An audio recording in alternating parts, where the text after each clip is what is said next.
नमोस्तु गुरुवर, नमोस्तु गुरुवर, नमोस्तु गुरुवर। आइए शीघ्रता से मंच खाली करेंगे। अब आइए चलते हैं आज के संघ का समाधान के सत्र को प्रारंभ करूं। प्रत्यक्ष हमारे बीच में प्रथम प्रश्न के लिए मैं बुलाना चाहूंगा हमारे बीच उपस्थित सुप्रिया जैन, प्रामाणिक समूह। नमोस्तु गुरुदेव। गुरुदेव, आज मैं मेरा भावना योग का एक एक्सपीरियंस शेयर करना चाहती हूँ। मेरी शादी को 3 साल हुए थे और मुझे बेबी कंसीव नहीं हो रहा था। हम दोनों हस्बैंड वाइफ की सभी रिपोर्ट्स भी नॉर्मल थी। तब भी डॉक्टर्स ने मुझे IUI सजेस्ट किया था।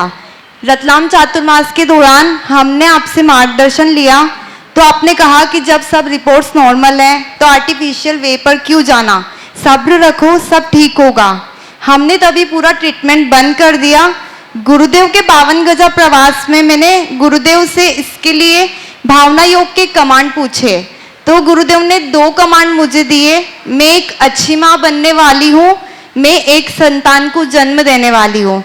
हम दोनों हस्बैंड वाइफ ने बिल्कुल शुद्ध वस्त्रों में भावना योग के साथ ये कमांड्स अपने माइंड को दिए। मैं ऊर्जा प्रवाह ध्यान से वैसा ही इमेजिन करती थी।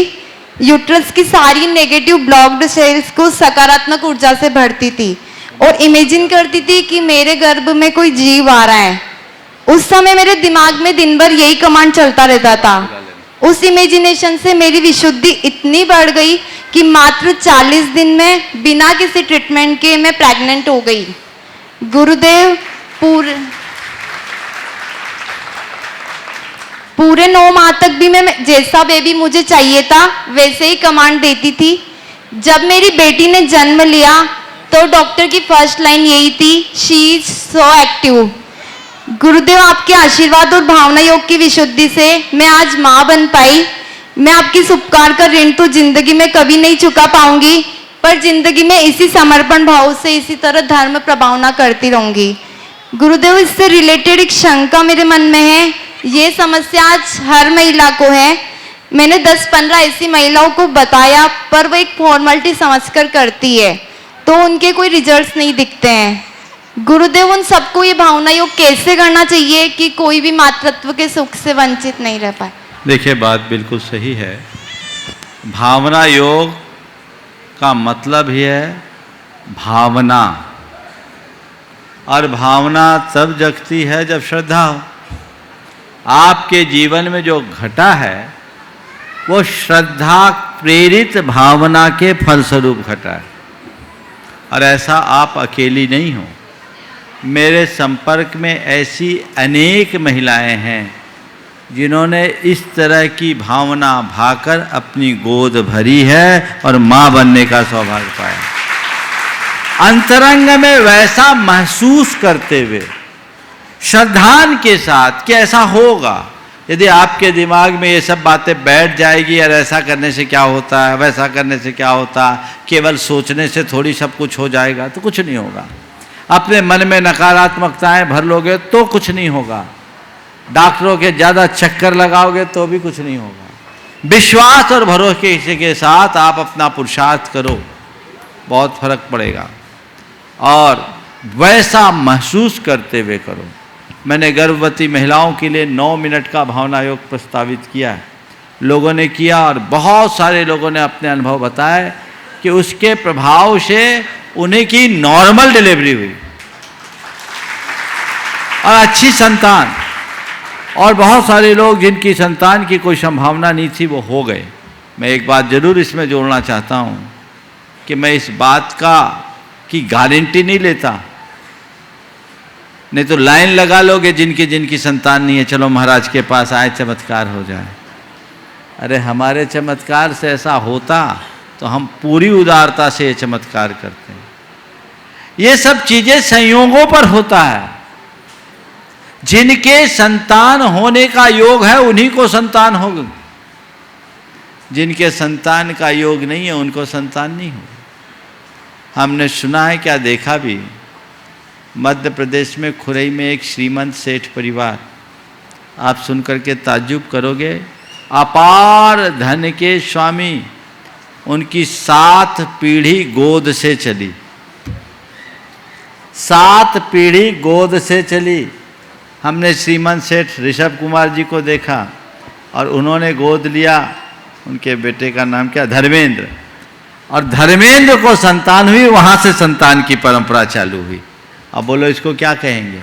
सब कुछ होने के बाद तो इन सब चीज़ों में पहले तो मैं उन लोगों से कहना चाहूँगा जिनको संतान नहीं है, वो इस बात को लेकर मायूस न हो, क्योंकि संतान का सुख ही सब कुछ नहीं है।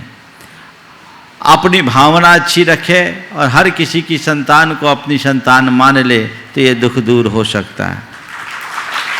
लेकिन जब तक संतानोत्पत्ति की संभावनाएं शेष है, तब तक अपनी ओर से प्रयास जारी रखना चाहिए, भावना बनाकर रखनी चाहिए, सारा काम होगा।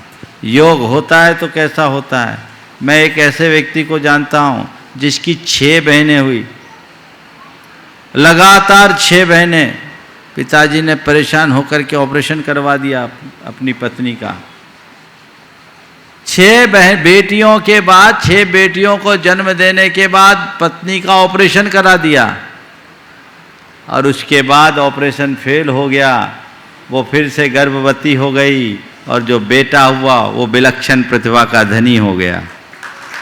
7वां बेटा ऑपरेशन के बाद भी, और बहुत एक्टिव, डायनामिक, हम सबसे जुड़ा हुआ है, गुनायतन का ट्रस्टी भी है। पर क्या बोलूं? तो ये सब चीजें संयोग है, संयोग से चलते हैं, इसलिए उसको उससे अनुरूप देखना चाहिए। शिल्पा जैन प्रमाणिक समूह कोऑर्डिनेटर, उसके बाद तैयार रहेंगे दीपक जैन, दमोह मध्य प्रदेश। नमोस्तु गुरुवर। आपकी महंगी गाड़ी चलाने वाला अक्सर पैदल घर जाता है, करोड़ों की रखवाली करने वाला वक्त पर पगार नहीं पाता है, बारिश में छत टपकती है उसकी, जो आपके लिए बड़ी बड़ी बिल्डिंगें बनाता है। गुरुवर, हमारे समाज में एक वर्ग है जिसको हम लेबर क्लास कहते हैं। ये छोटे लोग नहीं हैं, ये हमारे पैरेलल एग्जिस्ट करते हैं, क्योंकि ये वो बड़े लोग हैं जिनसे बड़े और बड़े बनते हैं, फिर भी हमारे समाज में उनको वो रेस्पेक्ट नहीं मिल पाती जिनके वो हकदार हैं। हमें उन लोगों से कैसा बिहेव करना चाहिए? देखिए, कैसा बिहेव करना चाहिए इसका एक उदाहरण देता हूँ। मैं एक सज्जन की फैक्ट्री में प्रवासरत था। उन्होंने हमारे प्रवास के दौरान काम बंद रखा और अपने सारे कर्मियों को मेरे पास आशीर्वाद दिलाने के भाव से लाया, उद्बोधन कराया और कहा, महाराज जी आप सबको आशीर्वाद दो। एक एक के सिर पर हाथ रखवाया, आशीर्वाद दिलाया। मैंने पूछा, आप इन सब के बारे में क्या चाहते हो? देखो सोच। मैंने पूछा, आप इन सब के बारे में क्या चाहते हो? उन्होंने कहा, महाराज इन सबको मेरे समान बनने का आशीर्वाद दे दीजिए। जिस दिन ऐसी सोच लोगों की बन जाए तो ये सवाल ही खत्म हो जाए। चलिए। दीपक जैन, दमोह मध्य प्रदेश से। उसके बाद हमारे बीच में उपस्थित हैं श्री सुनील जी पहाड़िया साहब, उनके सम्मान के लिए मैं बुलाना चाहूंगा। नमोस्तु महाराज श्री, मेरे समस्त परिवार और दमोह जैन समाज की ओर से आपको बारंबार नमोस्तु। महाराज श्री, मेरा प्रश्न ये है कि आज करीब 1.5 साल से जितने भी प्राइवेट जॉब वाले हैं, जितने भी आईटी इंडस्ट्री वाले युवा वर्ग है, तो वो घर से ही काम कर रहे हैं, वर्क फ्रॉम होम कर रहे हैं। तो इससे काफ़ी उनमें एक काफ़ी मानसिक दिक्कतें या हम कह सकते हैं डिप्रेशन से कई लोगों को दिक्कत हो रही है। तो महाराज से आजकल ट्रेंड चल रहा है कि लोग काफ़ी हिल स्टेशनों पे जाके वर्क फ्रॉम होम कर रहे हैं ताकि माइंड को अच्छा रख सकें। तो मैंने उसी कड़ी में महाराज श्री यहाँ शिखर जी आके अपना टाइम स्पेंड करने और मतलब यहीं से काम करने का कुछ दिन का विचार किया है। तो इससे हमारे जैन समाज के अदर युवा कैसे प्रेरणा ले सकते हैं, या ये कितना सही है और किस तरीके से वो इस आपदा को अवसर में बदल सकते हैं? देखिए, बात बहुत सही है, आपदा को अवसर में बदलने का। वर्क फ्रॉम होम के स्ट्रेस से बचने के लिए लोगों ने अलग अलग स्थानों पर जाना शुरू किया और उसके अनुरूप लोग काम कर रहे हैं, अपना व्यवहार कर रहे हैं, अच्छी बात है। लेकिन आपने बहुत अच्छा किया कि किसी हिल स्टेशन में जाने की जगह तीर्थराज में आने का मन बनाया है। तो बहुत अनुकरणीय पहल है और लोगों को भी ऐसी प्रेरणा लेना चाहिए। और मैं तो ये कहता हूँ ये एक बहुत अच्छा अवसर है कि आपको अब अपने दफ्तर जाने की ज़रूरत नहीं है। घर पर रह कर के अपनों के बीच रहते हुए आप अपना काम भी कर रहे हैं और सब कुछ अच्छा कर सकते हैं। ये शुभ अवसर है, इसका लाभ उठाना चाहिए। सवाल इसका नहीं है कि हमें अवसर कैसा मिला, सवाल ये है कि हमने अवसर का कैसा लाभ लिया। हालांकि एक बात मैं सबसे कहूँगा, आप दुनिया में जहाँ कहीं भी घूमने जाते हैं वो किस लिए जाते हो? मन को बहलाने के लिए, मन की शांति के लिए। हाँ, मन की शांति के लिए वहाँ जाते हो। तो क्या मन को शांति मिलती है या मन बहलता है? लोग और ज़्यादा मतलब कहने को बुरी चीज़ों में ही लिप्त हो जाते हैं वहाँ पे जाके, और लौट के आने के बाद वही जो कहते हो। मैं एक वाक्य कहूँगा, मन की शांति मन को बहलाने से नहीं मिलती, मन की शांति मन को बदलने से मिलती है। इधर उधर घूमना फिरना मन को बहलाने का निमित्त है। हमारी कोशिश मन को बदलने की होनी चाहिए। हमारी शक्ति मन को बदलने में लगनी चाहिए। और यदि ऐसे समय में व्यक्ति को थोड़ा धर्म की, अध्यात्म की प्रेरणा मिल जाए तो उससे अपने आप को, मन को बदला जा सकता है। और आपका मन मुड़ा इसीलिए आप यहाँ आए, और यहाँ आए हो तो यहाँ मन बहलाना नहीं, तीर्थराज में आए हो तो यहाँ अपने मन को बदल डालना, ताकि जीवन में सब उतार चढ़ाव में स्थिरता रख सकें। नमोस्तु महाराज, नमोस्तु। प्रश्न के लिए बुलाना चाहूंगा विजय जी सरावगी साहब, और उसके बाद तैयार रहेंगे सुनील जी अजमेरा गुणायतन संयुक्त मंत्र। गुरुदेव के चरणों में बारंबार नमोस्तु। गुरुदेव, एक ही छत के नीचे रहते हुए भी रिश्ते गलतफहमी और मिसअंडरस्टैंडिंग के शिकार हैं। गुरुदेव, एक दूसरे को कैसे समझें जिससे ये मिसअंडरस्टैंडिंग और गलतफहमियां दूर हो सके? एक ही छत के नीचे रहते हुए रिश्ते गलतफहमी और मिसअंडरस्टैंडिंग के शिकार, आखिर इनकी जड़ क्या है? गलतफहमी या मिसअंडरस्टैंडिंग होती क्यों है? कम्युनिकेशन गैप के कारण, संवादहीनता के कारण। पहले लोग एक दूसरे से दूर रहते थे, फिर भी सब एक दूसरे का ख्याल रखते थे, सब एक दूसरे का पता रहता था। आज सबका पता एक है, पर एक दूसरे को एक दूसरे का कोई अता पता नहीं। ये जो हमारे जीवन की विकृति है, इसने हमारे जीवन में बहुत सारी विडंबनाएं उत्पन्न कर दी। हमें इस विकृति से अपने आप को बचा करके चलना चाहिए और उसी अनुरूप अपने जीवन व्यवहार को बनाने का प्रयास करना चाहिए। हमें कोशिश करना चाहिए। देखिए, स्नेह संवाद से बढ़ता है। आपस में संवाद जितना बने, और यदि किसी के प्रति कोई भ्रम हो जाए तो संबंधित व्यक्ति से संपर्क करके उसके निवारण का प्रयास करना चाहिए। जितना अधिक संवाद होगा हमारी बातें वैसे ही होगी। पर आज संवाद कम होते हैं, और होता है तो विवाद होता है। हम विवाद से संवाद की ओर जाएं तो चीज़ें हमारे अनुकूल बने। ओम नमोस्तु। सही, राजेश कटंगा जी, उसके बाद तैयार रहेंगे जेके जैन साहब संरक्षक नोएडा। नमोस्तु महाराज जी, नमोस्तु नमोस्तु नमोस्तु।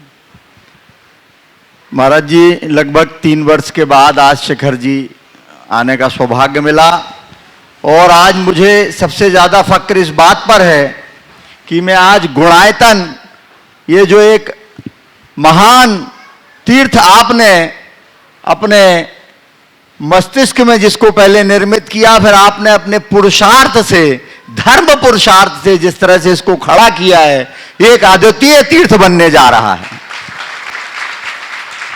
अद्वितीय इन अर्थों में कि आज मैंने जब गुणायतन के मुख्य मंदिर का दर्शन किया तो यहां पर जो 9 गुंबजों का जो एक मंदिर बन रहा है, अभी मैं बहुत मंदिर देखता हूं, मुख्य गुंबज पीछे कम दिखता है, लेकिन ये मेरे देखे, मेरी कम दृष्टि रही हो शायद, लेकिन मेरे देखे ये पहला ऐसा मंदिर है जिसका मुख्य गुंबज बिल्कुल अलग, कमल के फूल में जैसे अंदर छुपा रहता है परागकण, ये बाहर दिख रहा है। ये अद्भुत कृति है महाराज जी, आपके मस्तिष्क में कैसे पैदा हुई? मुझे बहुत धन्य भाग्य है। दूसरा, महाराज जी आज मैं यहाँ पर लगातार यहाँ मीटिंगों में रहा, श्रोता के रूप में भी और उसमें शामिल भी रहा। मैंने यहाँ पर जो यहाँ के ट्रस्टियों, पदाधिकारियों और कार्यकर्ताओं का जो इससे जुड़ाव देखा है, वो इतना जैसा जुड़ाव अपने निजी संपत्ति से होता है ऐसा लगकर वे सब काम कर रहे हैं। ये भी यहाँ की एक अनुकरणीय बात है। यहाँ जो कर्मचारी वर्ग है, कंसल्टेंट हैं, वे भी महाराज जी जिस आत्मीयता से आपने उनको जोड़ रखा है, ये सब जुड़े हैं तो निश्चित तौर पे कोई एडहेसिव तो होना चाहिए ना। और वो एडहेसिव आपने बनकर जिस ढंग से इस पूरी धरा को, गुणायतन जिसका नाम है, उसको संभाल रखा है महाराज जी, संभला है ऐसा कहना चाहिए। हमारे मुनि महाराज तो कुछ संभालते नहीं हैं, इनकी चेतना इस अद्वितीय अवस्था में पहुंच जाती है कि अपने आप सब सहज संभलता जाता है। महाराज जी आपको आपकी इस कृति के लिए बारंबार नमोस्तु। महाराज जी दूसरी मैं अपनी शंका कहें, चिंता कहें, या आपके प्रति मेरा एक विनय भाव अनुग्रह है जो आपसे अपेक्षा रखता है, अपेक्षा कह सकते हैं आप। जैन धर्म का मूल तो सम्यक दर्शन है। सम्यक दर्शन भी कोरी बात नहीं है, उसको समझाया है आप लोगों ने कि प्रशम, संवेग, अनुकंपा, आस्तिक्य से जो भरा हो, निसंकित निकांक्षित्वादि अष्टगुणों से जो भरा हो, उसको हम लोगों ने सम्यक दृष्टि कहा है। सम्यक दर्शन धर्म का मूल है और विधेयात्मक रूप से देखें तो सम्यक दर्शन के इन अंगों की चर्चा में समाज की जितनी भी समस्याएं हैं उन सबका निपटारा विधेयात्मक रूप से है। और निर्ग्रंथों की परिभाषा में आप जो अपने वेश से जिस ढंग से जिन धर्म की प्रभावना कर रहे हो उसका मूल तो सम्यक दर्शन ही है। लेकिन महाराज जी मैं देखता हूं कि आज जैनियों के बीच में जो मंच से चर्चाएं होती हैं उनमें सम्यक दर्शन और उनके अंगों की चर्चा बहुत कम होती है, जबकि उसके बिना शायद हम अपनी पताका को अच्छे से फहराने में असमर्थ रहें। बहुत अच्छी बात आपने की। सबसे पहली बात तो मैं ये कहूँगा, आपने अभी गुणायतन को देखकर अपनी जो भावना व्यक्त की है। महाराज जी मैं क्षमा चाहता हूँ, यहाँ फिर मैं भूल गया था बातचीत के आवेश में। अभी जो मैंने एक चीज और देखी जिसका नाम आपने गुणायतन रखा, उसका मूल भी सम्यक दर्शन है और आपने उसको व्यवहारिक रूप से फलन देने के लिए जो अधुनातन विधा का प्रयोग करने जा रहे हैं, जिसमें आप एक थिएटर के अंदर 14 गुण स्थानों का जिस तरह से अनुक्रम आप दिखाएंगे लोगों को, और आज का आधुनिक मनुष्य क्या चाहता है, उसको धर्म मिले लेकिन सहज और व्यवहारिक रूप में मिले। वो जो आपने दिया वो बहुत अद्भुत मारा। मैं वही कह रहा था आपसे, आपने अभी गुणायतन की चर्चा की। निश्चित जो आते हैं उनकी कुछ इसी तरह की भावाभिव्यक्ति होती है। आपने तो मौके का फायदा उठाकर सबके बीच ये बात कह दी, पर बहुत सारे लोग हैं जो भले मंच से नहीं कहते पर अपने मन से तो एक दूसरे तक कहते ही रहते हैं। निश्चित पंचायतन शैली का 9 गुंबजों से युक्त, ऐसे तो 13 गुंबज है अगर द्वार मंडप को जोड़ ले, ये वर्तमान शताब्दी का बल्कि पिछले अनेक शताब्दियों का ये इकलौता मंदिर है। ये गौरव। आपने ये सब चीज़ें देखी, साथ ही आज आपने देखा ही जो गुणायतन बनने जा रहा है। आपने अभी चिंता व्यक्त की, सम्यक दर्शन की चर्चा नहीं करते। मैं तो कहता हूं जन जन के जबान में सम्यक दर्शन बैठ जाए, इसीलिए गुणायतन बनाया जाए। बिल्कुल। हम आप तो यदा कदा चर्चा करेंगे, पर ये गुणायतन में जो आएगा उसे केवल सम्यक और मिथ्यात्व का ही बोध होगा। जीवन के गुणात्मक विकास का मंत्र यहां से सीख सकेंगे। आप उस अनुरूप देखें और अपने जीवन को ढालने की कोशिश करें। बहुत अच्छी बात है। हम कहीं से भी बात करें, मूल में केंद्र बिंदु आत्म तत्व को बना करके चलना चाहिए, क्योंकि इन सबका मूलभूत प्रयोजन ही आत्मशुद्धि है, आत्मोद्धार है। और मैंने गुणायतन के संदर्भ में जो कुछ भी सोचा वो केवल इसी भावना से प्रेरित होकर के सोचा कि आने वाली पीढ़ियों को हम पोथियां पढ़ाकर धर्म नहीं सिखा सकते। हमें आज की टेक्नोलॉजी का प्रयोग करके उन्हें धर्म का पाठ कराना ज़्यादा अच्छा होगा। और मुझे पूर्ण विश्वास है कि गुणायतन इस दिशा में पूरी तरह सफल होगा। यहाँ आकर पोथियों की बातों को लोग पलों में समझेंगे। आप ये जो देख रहे हैं ना, जितना ये गुणायतन का शरीर है, चाहे इधर देखो चाहे उधर देखो, दोनों तरफ, इस तरफ भी और उस तरफ भी। उस तरफ बहुत लोग जाते हैं, जाना भी चाहते हैं, जाओ, लेकिन थोड़ा पूछ पाछ के जाया करो, वहाँ काम चल रहा है। एकदम से भीड़ नहीं लगाया करो, जो वहाँ समय बताए वहीं जाओ। और आप देख रहे ये शरीर है, उसकी आत्मा को तो आपने देखा ही नहीं। उसकी जो मूलभूत थीम है ना, वो है, जिसे आप देखोगे तो आप ये महसूस करोगे कि इसकी शुरुआत वहाँ से हुई है जहाँ हमारी सोच समाप्त होती है, जहाँ से आम जनों की सोच खत्म होती है, वहाँ से उसकी शुरुआत है। पूरे के पूरे जैन तत्व ज्ञान को व्यावहारिक रूप से प्रस्तुतिकरण का जो स्वरूप है वो अद्भुत है। अभी इस कार्यक्रम के बाद आप लोगों को उसकी एक छोटी सी झलक देखने को मिलेगी। बहुत कम लोगों ने उसे देखा है, जिनने देखा वो भाग्यशाली हैं। आप उससे एक अनुमान लगाएंगे, क्योंकि पूरा हांडी तो दिखाई नहीं जाती, पूरी हांडी तो दिखाई नहीं जाती। एक चावल देख करके ही उसका अंदाज लगाया जा सकता है। एक ट्रिगर के रूप में आप सबको भी दिखाया जाएगा। लेकिन ये सब सम्यक दर्शन ही नहीं, तत्व ज्ञान, जीवन के मर्म का बोध कराने का उपक्रम है।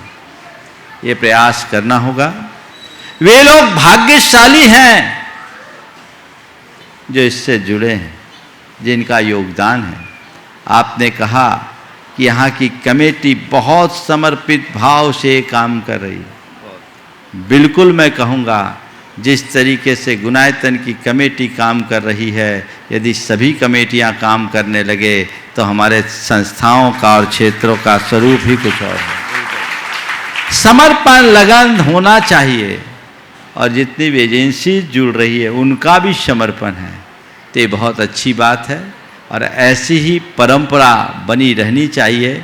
मैं गुणायतन को समाज के गुणात्मक परिवर्तन के आधार के रूप में देखता हूँ और मुझे पूरा विश्वास और भरोसा दिखता है कि ऐसा परिवर्तन घटेगा। बारंबार नमोस्तु। जी, हमारे बीच में उपस्थित हो चुके हैं सुनील जी पहाड़िया साहब, श्रोमणी संरक्षक गुणायतन, और उनके सम्मान के लिए बुलाना चाहूंगा श्री सुनील जी अजमेरा, गुणायतन संयुक्त मंत्री, वो आए और उनका सम्मान करें। एक बार जोरदार करताल ध्वनि से आप सभी स्वागत कीजिए। शिरोमणि और निर्माण मंत्री, शिरोमणि और साथ ही निर्माण मंत्री, हाँ, सपत्नी आए श्री निशा जी पहाड़िया, धर्मपत्नी सुनील जी पहाड़िया, निर्माण मंत्री गुणायतन, और साथ ही श्रोमणी संरक्षक आए, और साथ ही किरण जी काला, जो धर्मपत्नी श्री विनोद जी काला, यशस्वी अध्यक्ष गुणायतन, वो भी आए और सम्मान करें। और साथ ही प्रश्न करने के लिए भी श्रीमती निशा जी पहाड़िया, धर्मपत्नी सुनील जी पहाड़िया, निर्माण मंत्री हमारे बीच उपस्थित हैं, वो अपना शंका रखें।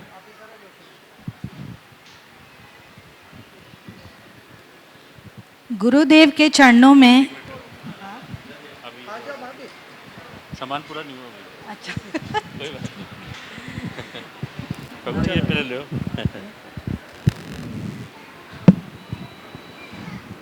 आप गुरुदेव के चरणों में 3 बार नमोस्तु नमोस्तु नमोस्तु। मेरी शंका यह है गुरुदेव कि धर्म क्या है और कर्म क्या है? क्या मंदिर जाना, पूजा करना, दान देना धर्म है, या अपने काम को निपुणता एवं कर्मठता से करना, क्या ये कर्म कहलाता है? कृपया मेरे शंका का समाधान कीजिए। आपने पूछा धर्म क्या है, तो मैं एक ही लाइन में कहूँगा, अधर्म से बचना ही धर्म।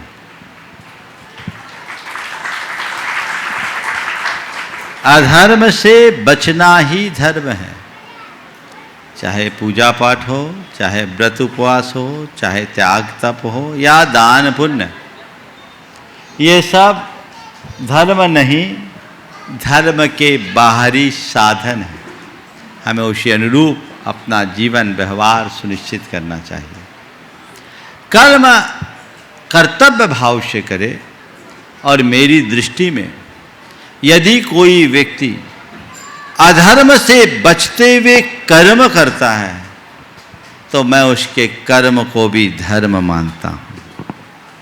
हमारा धर्म कर्म करने का निषेध नहीं करता, कुकर्म से बचने का निषेध करता है। एक विशेष बात आज आप सबके बीच में रख रहा हूं। जैन दर्शन की दृष्टि को समझिए। गृहस्थों के जीवन निर्वाह के लिए 60 कर्म है। उसमें पहला है इज्जा, तो दूसरा है वार्ता। इज्जा यानी पूजा, इज्जा वार्ता च दत्तिश्च स्वाध्याय संयमस्तप, ये 60 कर्म है। उसमें दूसरे नंबर का कर्म है, दूसरे नंबर का धर्म है या कर्म है वार्ता। वार्ता यानी जीविका का कर्म, वृत्ति का कर्म। और वार्ता के लिए हमारे यहाँ 60 कर्म बताएं। असी मसी कृषि विद्या वाणिज्य और शिल्प, इन 60 कर्मों को आर्य कर्म की संज्ञा दी है। क्या क्या है? 60 विधम आर्य कर्म है, आर्य कर्माणि। आर्य कर्म 6 प्रकार का ये आर्य कर्म है, यानी धर्मात्मा व्यक्तियों का कर्म। इसलिए जो ये कहते हैं धर्म कर्म का निषेध करता है, वो शायद धर्म के मर्म को नहीं समझते। आप गृहस्थों को 3 पुरुषार्थों का आश्रय लेने का उपदेश हमारे तीर्थंकर भगवंतों ने किया। धर्म, अर्थ और काम, ये 3 पुरुषार्थ बताए। उन्होंने ये नहीं कहा कि केवल धार्मिक क्रियाएं करो, उन्होंने कहा धर्म पुरुषार्थी बनो, धर्म के लिए उत्साहित रहो, अपने आचार विचार व्यवहार में धर्म को बनाए रखो। अर्थ का अर्जन नहीं करो, अर्थ पुरुषार्थ करो, यानी अर्थ के उपार्जन में भी धर्म का ध्यान रखो। नैतिकता और प्रामाणिकता के साथ जुड़ करके काम करो। हिंसा और शोषण से मुक्त होकर अर्थोपार्जन करो। और काम का आश्रय भी लो, तो काम नहीं, काम पुरुषार्थी बनो। धर्म के साथ यानी संयम के बंधन में, नैतिकता और मर्यादाओं की सीमा में रहते हुए काम आश्रय लो। कहाँ निषेध है? ये तो हमारे तीर्थंकर प्रभु का उपदेश है। इसलिए हमें चाहिए कि हम धर्म के मर्म को समझें और जीवन को उसी अनुरूप चलाएं। कर्म करना, कुकर्म नहीं। सत्कर्म करो, यही तुम्हारा धर्म है, ये समझकर चलना चाहिए। जेके जैन, रश्मि जैन संरक्षक नोएडा, उसके बाद तैयार रहेंगे विपिन जैन जी, गुणायतन ट्रस्टी, विद्या प्रमाणिक संघ। हमारे आराध्य गुरुवर के चरणों में मेरा और मेरे परिवार की ओर से बारंबार नमोस्तु नमोस्तु नमोस्तु। महाराज जी, बहुत ज़्यादा अभी मैंने भावना योग नहीं किया, लेकिन थोड़ा सा किया है, तो उसमें मैं जो अपना एक्सपीरियंस है बताती हूँ। मेरे को गठिया बाई की परेशानी है, तो जिस समय मैं कमांड देती हूँ उस समय थोड़ा आराम मिलता है। और एक मैंने नया अनुभव जो किया, जो मैं ऊर्जा शक्ति का प्रभाव होता है, तो मैं सकारात्मक ऊर्जा के लिए अपने मन में ये भाव भाती हूँ कि जहाँ मुनि महाराज और माताजी वगैरह, आरिकाएँ वगैरह, उनके पास से हमारे पास सकारात्मक शक्ति आए, तो उसके बाद में मेरे को ऐसा महसूस होता है कि एकदम मेरे को बहुत गर्मी सी लग रही है, जैसे मेरे शरीर में बहुत ऊर्जा प्रवेश कर गई है। तो ऐसा मेरे को महसूस होता है। देखिए, एक सुझाव है आपका। हो गया पूरा? नहीं, अभी प्रश्न। जल्दी बोलिए। हाँ महाराज जी, हमने आपसे दैनिक जीवन में इतना कुछ पाते हैं, जीवन को कैसे जीना है, विषमता में समता कैसे धारण करना है, जीवन में धर्म को कैसे अंगीकार करना है, अपने आसपास और परिवार के लोगों से कैसा व्यवहार करना है, कर्म उदय में आए हो तो उनसे कैसे काटना है। और अब तो भावना योग के द्वारा बीमारियों का उपचार भी संभव हो गया है। प्रतिदिन प्रवचन सुनने से मन में आपके द्वारा बताई हुई बातों को मन में उतारने की दृढ़ता आती है। तो गुरुवर मेरी शंका यह है कि हम आपसे इतना सब पाते हैं लेकिन राई के बराबर भी प्रत्युत्तर में कुछ भी समर्पित नहीं कर पाते हैं, इसके लिए हमें क्या करना चाहिए? हम तो कह रहे हैं बिल्कुल समर्पित करने की ज़रूरत नहीं है, बस जो है उसे अपने अंदर उतार लो और खुद के प्रति खुद को समर्पित कर दो, तो ही हम अपने आप को कृतार्थ समझेंगे। समझ गए? एक सुझाव मैं आप सबको दूंगा, भावना योग लोग कर रहे हैं, भावना योग में लोग अपने अपने तरीके से प्रयोग कर रहे हैं, वैसा बिल्कुल ना करें, थोड़ी सी भी चूक से गड़बड़ हो जाएगी। तो भावना योग का अगर सही लाभ लेना चाहते हैं तो जो उसकी प्रक्रिया बताई गई है उसके अनुरूप ही आप लें। यदि कुछ अतिरिक्त करना है तो एक बार परामर्श करके ही लें। अपने मन से करेंगे तो आपको वांछित परिणाम नहीं मिलेगा और फिर लोग कहेंगे यार हमने भावना योग किया पर कुछ हुआ नहीं। जो भावना योग है आप शब्द सा जैसे मैं कहता हूँ वैसे दोहराइए, उसको महसूस करते हुए, फिर देखिए कि आपके अंदर क्या चमत्कार घटता है। जी विपिन जैन जी, गुणायतन ट्रस्टी विद्या प्रमाणिक संघ, उसके बाद तय रहेंगी श्रीमती चंद्रकला जी पाटनी, रांची। गुरुवर के चरणों में विद्या प्रमाणिक संघ के सभी सदस्यों, करोलबाग जैन समाज एवं मेरे पूरे परिवार की तरफ से नमोस्तु नमोस्तु नमोस्तु। महाराज मेरा क्वेश्चन तो कोई नहीं है, लेकिन बस हम तो इसी के लिए आशीर्वाद लेना चाहते हैं कि जैसे यहाँ पे भोजनशाला चल रही है उसी तरह से हमने दिल्ली में भी 28 और 10 लक्षण पर्व के लिए करोलबाग में शुद्ध भोजन की व्यवस्था की है। जैसे वहाँ पे IAS के बच्चे होते हैं उनको भोजन नहीं मिल पाता, तो उनके लिए शुद्ध भोजन की व्यवस्था करोलबाग में वहाँ पे की है 4 तारीख से 19 तारीख तक। बहुत सुंदर। तो उसके लिए हमें बस यही आशीर्वाद चाहिए आपका कि हम इसी तरह के कार्य आगे भी करते रहें। बहुत अच्छा, विद्या प्रमाणिक संघ की देखिए एक बहुत अच्छा प्रयास है और एक सुझाव मैं पूरे देश के लोगों को दूंगा। हमारे देश में पर्यूषण पर एक विशेष दिन होता है, सब लोग पर्यूषण मनाते हैं, लेकिन बहुत सारे लोगों को, खासकर बच्चों को अपनी पढ़ाई लिखाई के क्रम में और बहुत सारे व्यवसायी जनों को या शासकीय कर्मियों को अपने काम काज के संदर्भ में अपने घर से बाहर जाना पड़ता है और वहाँ जाने आने के कारण उनका व्रत छूट जाता है, वो एकासन नहीं कर पाते, उनको शुद्ध भोजन नहीं मिल पाता। बहुत अच्छा प्रयास आप लोगों ने किया। पहले मध्य प्रदेश में तो कई जगह लोग ऐसा कर रहे हैं, मैंने कई बार प्रेरणाएं दी, अच्छा हुआ आज आपने याद दिला दिया। मैं अभी फिर से कहूँगा देश में जहाँ जहाँ हर जगह के समाज के लोग थोड़ा आगे आए और अपने अपने मंदिरों में और अन्य माध्यमों से ये सूचनाएं प्रसारित कर दे कि 10 दिनों तक हमारे यहाँ शुद्ध भोजन की व्यवस्था है, जो भी यहाँ आना चाहे शुद्ध भोजन करे, तो ये महान पुण्य का कर्म है और ये प्रयास करना चाहिए। मैं देश भर की सारी महिला संगठनों से और युवा समूहों से ये कहना चाहूँगा, ये पहल करे, इसमें कमी कहीं नहीं रहती, लेकिन इससे कितने लोगों का व्रत पलेगा, वो कितने पुण्य का कारण बनेगा। आपकी थोड़ी सी सोच बहुत बड़ा बदलाव लाएगी।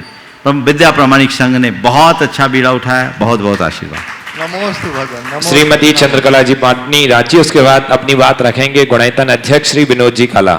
नमोस्तु महाराज श्री। यूँ तो जिंदगी सभी काट लेते हैं, लेकिन यहाँ पर जिंदगी मिसाल बनाना ये हर किसी के बस की बात नहीं। यहाँ पर जिंदगी को मिसाल बनाना ये हर किसी के बस की बात नहीं है, तो अपने जीवन को मिसाल कैसे बनाएं? यूँ तो जिंदगी सभी काट लेते हैं, लेकिन जीवन को विशाल बनाना हर किसी के बस की बात नहीं है। देखिए, ऐसे जीवन को विशाल नहीं बनाया जा सकता। हमारी बड़ी सोच ही हमारे जीवन को बड़ा बनाती है। यदि हमारी सोच बड़ी हो जाए, सोच का स्तर बढ़ जाए, तो हमारा जीवन एक नई ऊंचाई का स्पर्श करता है। हमें बड़ी सोच रख करके करना चाहिए और अपने जीवन को आगे बढ़ाने की पूरी कोशिश करनी चाहिए। जी, अपनी बात रखेंगे श्री विनोद जी काला, गुणायतन अध्यक्ष। बोलिए मेरे साथ, जय जिनेंद्र, जय जिनेंद्र, जय जय जिनेंद्र। ये हुई ना बात, आया थोड़ा जोश, अभी और जोश ले आते हैं। देखिए, जोश बिना कोई बात आती नहीं और कुछ होता भी नहीं। जिंदगी में किसी चीज की जरूरत है तो किस चीज की जरूरत है बताइए? जोश जोश जोश। ये जोश ही है सबको मदहोश कर देता है। और हम वो सब हासिल कर लेते हैं जो कि हमने कल्पना भी नहीं की। महाराज श्री का ओम बीच में बोल देते हैं महाराज श्री, तो बस सोचना पड़ता है कि मैं क्या बोलूं क्या नहीं बोलूं, पर मैं आप बोलूंगा और बोलूंगा मैं। हाँ, जो महाराज श्री नहीं बोलिए ना प्लीज, आज ओम मत बोल, आज नहीं बोले, मान गए। देखिए ये हुई ना बात। तो लीजिए, आपसे कहना यह है मेरे को कि शंका समाधान का एक कार्यक्रम होता है, जुड़िए और जोड़िए। ये रंगारंग कार्यक्रम होता है, इसमें आपका अभिनंदन, स्वागत स्वागत स्वागत। जुड़िए और जोड़िए। जुड़े तो हैं आप सब, इतनी मात्रा में सब कोई आए हैं तो जुड़े तो हैं, तो जोड़ना किसको है? क्वेश्चन ये है, $100 क्वेश्चन है, जोड़ना किसको है? मैं बताऊं किसको जोड़ना है। मां क्या चाहती है, पिता क्या चाहता है? एक ही बात चाहते हैं कि मेरा बेटा धर्म में भी लग जाए। पूरी कोशिश करते हैं, कल होती है ना कि नहीं? बताइए सच्ची सच्ची बात, महिलाएं बताएंगी दिल की बात कि मेरा बेटा भी, हाँ तालियां तालियां तालियां, या भाई वही ना बात, आपके मन की बात बोल रहा हूं मैं। क्या बोल रहा हूं कि महिलाएं, पिता, मां, बहन सब चाहते क्या है कि मेरा बेटा धर्म में थोड़ा बहुत जुड़ जाए, मंदिर चला जाए, वहां चला जाए, पर ही रह जाता है। कोशिशें करते हैं, पर बेटा सुनता नहीं है। तो आपको बता दूं कैसे सुनेगा। आपको एक बिना पैसे का सॉल्यूशन करना क्या है? करना यह है, एक दिन जबरदस्ती महाराज श्री के शंका समाधान में बिठा देना, जबरदस्ती शंका समाधान में बिठा देना। अब देखना, ओम ओम ओम, सारी चमत्कार पर चमत्कार, चमत्कार पर चमत्कार होने चालू हो जाएंगे। कारण एक गुणायतन, ये एक ही गुणायतन, एक ही संस्था है जो चाहती है युवा वर्ग, महर्षि का मार्गदर्शन है, महर्षि चाहते हैं कि युवा वर्ग हमसे जुड़े, युवा वर्ग हमसे जुड़े, यही चाहते हैं महर्षि। और हम चाहते हैं कि इतने जुड़े कि युवा वर्ग चाहता क्या? बेटा क्यों नहीं जुड़ता? आप सुबह इस पर मैं आपको क्वेश्चन का आंसर खुद ही देता हूं। क्यों नहीं जुड़ता है? वो देखता है यार समाज में जाऊंगा, वहां पीछे बैठा रहना पड़ेगा, मेरे को कोई देखेगा ही नहीं। वो चाहता है कि उसके भी देखे, उसके लिए तालियां पीटे और उसके लिए भी कहे कि हाँ ये होनहार बच्चा है। तो मैं आपसे इतना ही कहना चाहूंगा, समय आ गया है युवा वर्ग को जोड़ने का। किससे जोड़ने का? गुणायतन। बोलिए किससे जोड़ने का? जोर से बोलिए ना, किससे जोड़ेंगे बच्चों को? कुछ से जोड़ेंगे। क्यों जोड़ेंगे? कारण फ्री सॉल्यूशन है। देखिए आज के बच्चे ही संभालेंगे बागडोर, और बागडोर चलाने का हमारा इमीडिएट काम है। युवा वर्ग का एक संगठन यहां बना रहे हैं जो कि पंच कल्याणक जो होने जा रहा है उसको संभालने का काम हम लोग उसी मंडली को देने वाले हैं। और मंडली को देने वाले हैं, आप जानते हैं कि कुर्सी कोई छोड़ता नहीं, कुर्सी कोई छोड़ता नहीं, सब कुर्सी पर बैठे हुए हैं, उठेंगे नहीं, मेरी कुर्सी चली जाएगी। पर गुणायतन एक ऐसी संस्था है जहां की हम लोग बोलते हैं मेरी कुर्सी ले लो भाई, मेरी कुर्सी ले लो, कोई ले तो सही। तो ये हम चाहते हैं कि हमारी कुर्सियां आप युवा वर्ग ले।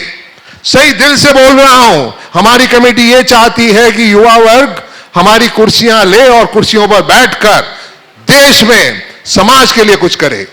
आज तक समाज से आपने पाया है। समाज को क्या दिया है? गिनिए ना, गिनती तो लीजिए। बहना तुम तो ले लो, ये लता बहना भी नहीं ले रही। और लता बहना तो बहुत किया है। मैं आप सबसे पूछ रहा हूं कि आपने पूछिए दिल से समाज के लिए क्या किया है। पूछिए अपने बच्चे से कि तूने जो भी पाया है समाज के लिए पाया है, समाज के कारण से पाया है। तुम्हारा भी बनता है कि तुम समाज को कुछ दो। तो इन बच्चों में, युवा वर्ग में कुछ लाने के लिए गुणायतन से जोड़िए। आज के जुड़िए और जोड़िए प्रोग्राम में, रंगारंगी प्रोग्राम में आपका फिर एक बार स्वागत। और जुड़िए और जोड़िए से जुड़ जाइए और बोलिए ना, जोड़ जाइए, जोड़िए। जय जिनेंद्र, जोर से बोले जय जिनेंद्र। ये हुई ना बात, जय जिनेंद्र। बहुत सुंदर, एक बार जोरदार ताली बजाइए। और निश्चित ही हम जुड़ेंगे और जोड़ेंगे, इस संकल्प के साथ यहां से उठेंगे कि हम भी जुड़ें और लोगों को जोड़ें गुणायतन से, ताकि मिसाल बना सके। आइए अब मैं बुलाना चाहूंगा हमारे बीच संजय, नीलम, रति, गोधा। रति बिटिया प्रश्न करेगी, उसके बाद तैयार रहेंगे श्री चंद्रशेखर जी, आर्किटेक्ट, गुणायतन। नमोस्तु गुरुदेव, मेरा बोलो। नमोस्तु गुरुदेव, मेरा प्रश्न है कि गुरुदेव, हम बच्चे जो मोक्ष सप्तमी का उपवास करते हैं उसका कारण क्या है और उसका फल क्या मिलता है? आपने कर लिया उपवास? हाँ महाराज जी। बहुत अच्छा। ये कितनी बड़ी बात है कि बच्चों ने खाना नहीं सीखा, उस उम्र में इसने उपवास करना शुरू कर दिया। मोक्ष सप्तमी का उपवास बच्चियां प्राय करती है, वो इस बात के लिए किया जाता है कि हम तीर्थंकरों के अनुयायी हैं, व्रत, उपवास, त्याग, तपस्या हमारा धर्म है और हम 8 वर्ष की उम्र से ही धर्म की शुरुआत करने की सामर्थ्य रखते हैं। हमारा लक्ष्य 7 परम स्थानों को प्राप्त करने का है और 7 परम स्थानों को प्राप्त करके अंत में मोक्ष प्राप्त करते हैं। संभवतः पारसनाथ भगवान के निर्वाण दिवस की सप्तमी को मुकुट सप्तमी या मोक्ष सप्तमी कहने का यही प्रयोजन होगा। और उस दिन लोग उपवास करना शुरू करते हैं। जो मोक्ष सप्तमी में उपवास करते हैं, इतने छोटे उम्र में उपवास शुरू कर देते हैं, उन बच्चों में ऐसे संस्कार जम जाते हैं कि बड़े होकर के वो बड़े बड़े व्रत उपवास भी बेहिचक करने में समर्थ हो जाते हैं। लेकिन इस बिटिया के सवाल से एक संदेश मैं आप सबको देना चाहता हूँ। ये परंपरा गलत है कि मोक्ष सप्तमी का उपवास केवल बेटियां करें। क्या बेटों को मोक्ष नहीं चाहिए?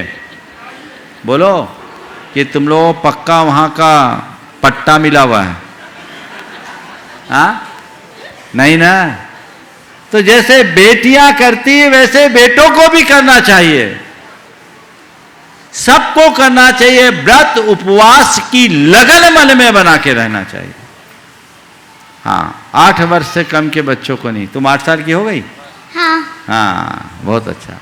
तो 8 साल की उम्र होने के बाद बच्चों को उत्साहित करना चाहिए और ये छोटे उम्र से जब वो करने लगते हैं तो उनका आत्मविश्वास बढ़ता है, कॉन्फिडेंस डेवलप होता है कि नहीं, हम तो छोटे में उपवास किए तो बड़े होकर के भी कर सकते हैं। इसलिए गलत नहीं है, पर हाँ, बच्चों को बहुत ज़बरदस्ती नहीं कराना, उनके अंदर का उत्साह जगा करके कराना। और मैं पूछता हूँ, बताओ रति, तुमको उपवास करके कैसा अच्छा लगा कि खराब लगा? बहुत अच्छा लगा। बहुत अच्छा लगा। भूख नहीं लगी? लगी थी? सच सच बोलना। नहीं लगी? रात में नहीं लगी? बहुत बढ़िया, एक बार जोरदार तालियां इसके लिए बताइए। बहुत नमोस्तु महाराज जी।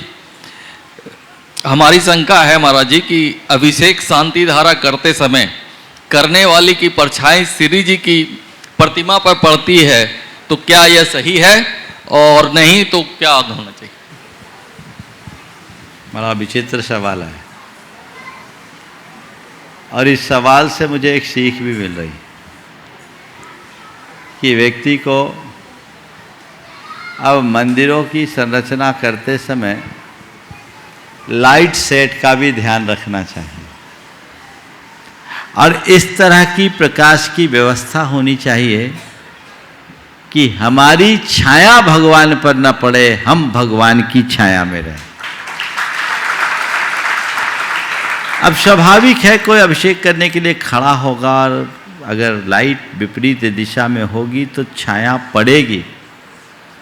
अब मैं कह दूं यह अशुभ है तो आप बड़ी दुविधा में पड़ जाओगे, पर मैं अशुभ है ऐसा नहीं कहूँगा, पर यह जरूर कहूँगा कि ऐसी व्यवस्था बनाओ कि तुम भगवान की छाया में रहो, तुम्हारी छाया भगवान पर न पड़े। और ये सावधानी लोगों को रखना चाहिए। जहां कहीं भी मंदिरों का निर्माण आप करें, मेरे ख्याल से इस बिंदु पर कभी कोई विचार भी नहीं करता होगा, और क्या मेरे दिमाग में कभी नहीं आया। भगवान पर अच्छी लाइट पड़े, सब कुछ ठीक है, लेकिन ये सवाल सुनील भाई समझ रहे हो ना, ये एक महत्वपूर्ण पॉइंट है, इस पर विचार होना चाहिए। और सभी मंदिर के लोगों को ये व्यवस्था अपने अपने मंदिरों में बनानी चाहिए कि जब भी आप भगवान का अभिषेक करें, पूर्ण उत्साह के साथ संपन्न करें और आपकी छाया भगवान पर न पड़े। तुम्हारे जी नमोस्तु। अगला जी नरेंद्र जी सेठी, उसके बाद तैयार रहेंगे संजीव जैन जी जयपुर। हेलो महाराज श्री नमोस्तु नमोस्तु नमोस्तु। आत्मविश्वास का प्रमाण, आत्मविश्वास का प्रमाण क्या कैसा होना चाहिए और आत्मविश्वास का विकास कैसा होना चाहिए? आत्मविश्वास का प्रमाण कैसा होना चाहिए और आत्मविश्वास का विकास कैसा होना? देखिए, आत्मविश्वास की कोई सीमा नहीं है, हर स्तर तक आत्मविश्वास होना चाहिए, वो कभी टूटना नहीं चाहिए। और आत्मविश्वास का विकास करना चाहते हो तो उनके संपर्क में रहो जिनका प्रबल आत्मविश्वास है, उनके विषय में पढ़ो सुनो जो आत्मविश्वास से लबरेज हैं। ऐसे लोगों से बचो जो आपको हतोत्साहित करते हैं, और ऐसे लोगों के संपर्क में रहो जो आपको प्रोत्साहित करते हैं। चलिए नमोस्तु महाराज। चलिए संजीव जैन जी जयपुर, उसके बाद तैयार रहेंगे गुणायतन ट्रस्टी सुभाष जैन जी साहिबाबाद।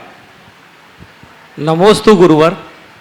मेरा प्रश्न ये है कि जो श्रावक सम्यक दर्शन की तरफ प्रशस्त होना चाहते हैं, लेकिन उसके लिए 3 दोष भी बताए गए हैं, उनको दूर करना जरूरी है, मोह, राग और द्वेष। लेकिन जब सम्यक दर्शन की तरफ वो अपने आप को, अपने पद को बढ़ाना चाहते हैं, तो वो किसी न किसी गुरु या भगवान या तीर्थंकर के प्रति भी अपने आप को समर्पित करेंगे। वो तो एक राग के रूप में अगर थोड़ा सा होगा, तो इस राग को भी क्या दोष के रूप में माना जाएगा क्या? देखिए, सम्यक दर्शन में मोह बाधक है, राग द्वेष नहीं। समझ गए? मोह जब तक है तब तक सम्यक दर्शन नहीं, क्योंकि वो हमारे स्वरूप को ही नहीं जान पाता। लेकिन राग तो सम्यक दर्शन की वृद्धि का कारण है, बल्कि राग ही सम्यक दर्शन भी है। अगर प्रभु से, गुरु से राग हो तो आचार्य कुंद कहते हैं अरहंते सुभक्ति सम्मतम। अरहंत भगवान के प्रति उमड़ने वाली शुभ भक्ति ही सम्यक्त है। इसलिए थोड़ा इसे ठीक से समझे। ठीक जी सुभाष जी जैन साहिबाबाद गुणायतन ट्रस्टी। नमोस्तु महाराज जी, नमोस्तु नमोस्तु नमोस्तु। पूरे परिवार की तरफ से बारंबार नमोस्तु।